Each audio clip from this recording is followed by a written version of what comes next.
कभी ऐसा हुआ है कि एक नया फोन खरीदा और कुछ दिन बाद लगा कि यार शायद पैसे बर्बाद हो गए। आज हम इसी की तह तक जाएंगे कि 2026 में एक नया स्मार्टफोन कैसे खरीदें बिना उन आम बजट ट्रैप्स में फंसे। ये एहसास बहुत जाना पहचाना है ना। अक्सर लोग बड़ी उम्मीदों से फोन खरीदते हैं और बाद में हाथ लगती है सिर्फ निराशा। तो सवाल ये है कि इस महंगी गलती से बचा कैसे जाए। चलिए उन तरीकों को समझते हैं जिनसे हम असली वैल्यू वाले फोन ढूंढ सकते हैं, ना कि सिर्फ महंगे वाले।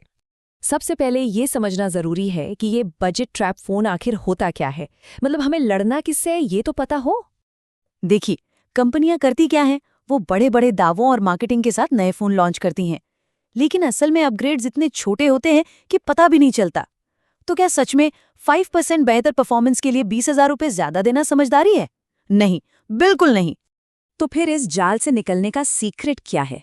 सच कहूं तो जवाब हमारी आंखों के ठीक सामने ही है, बस देखने का नजरिया बदलना है। यहाँ एक बहुत जरूरी बात है, स्मार्टफोन का हार्डवेयर अब उस तेजी से नहीं बदल रहा जैसा पहले बदलता था।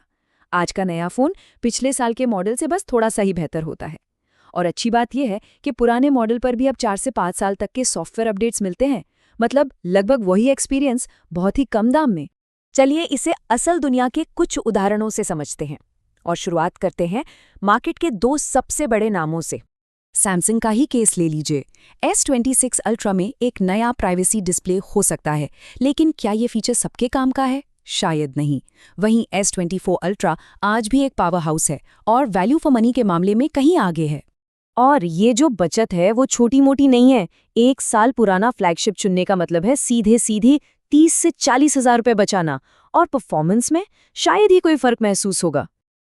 अच्छा, ये मत सोचिएगा कि ये कहानी सिर्फ एंड्रॉयड की है। नहीं, यही लॉजिक एप्पल के आईफोन्स पर भी एकदम सटीक बैठता है।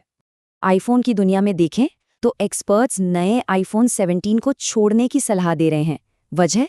क्योंकि लगभग उसी कीमत पर आईफोन 16 में एक बेहतर डुअल कैमरा सिस्टम मिल रहा है। तो ये तो सीधी सीधी समझदारी की बात हुई। चलिए अब फ्लैगशिप से थोड़ा नीचे आते हैं। यही स्मार्ट बाइंग की स्ट्रैटेजी दूसरे ब्रांड्स पर भी काम करती है, और यहाँ तो कुछ असली छिपे हुए खजाने मिल सकते हैं। नथिंग फोन, यहाँ भी वही कहानी है। नया फोरे थोड़े बेहतर परफॉर्मेंस का दावा करता है, लेकिन वो इतना मामूली है कि रोज के इस्तेमाल में पता भी नहीं चलेगा। लेकिन जब हम 3A को चुनकर पैसे बचाते हैं, वो जरूर पता चलता है। हम यहाँ बात कर रहे हैं लगभग 8 से 9 हजार रुपए की सीधी बचत की। मतलब रिलीज डेट में एक छोटा सा कदम पीछे लेने पर कितना बड़ा फायदा मिल सकता है। और अब बात करते हैं उन फोन्स की जो अपनी कीमत से कहीं ज्यादा की वैल्यू देते हैं। ये वो डिवाइसेस हैं जो कम दाम में प्रीमियम फीचर्स ऑफर करते हैं।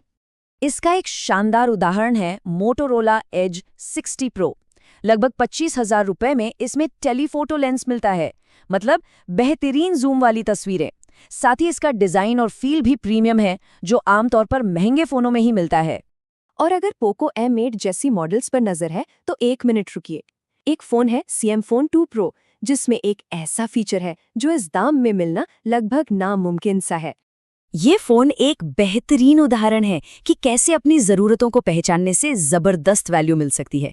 ये अपने सेगमेंट का अकेला ऐसा फोन है जिसमें टेलीफोटो सेंसर है।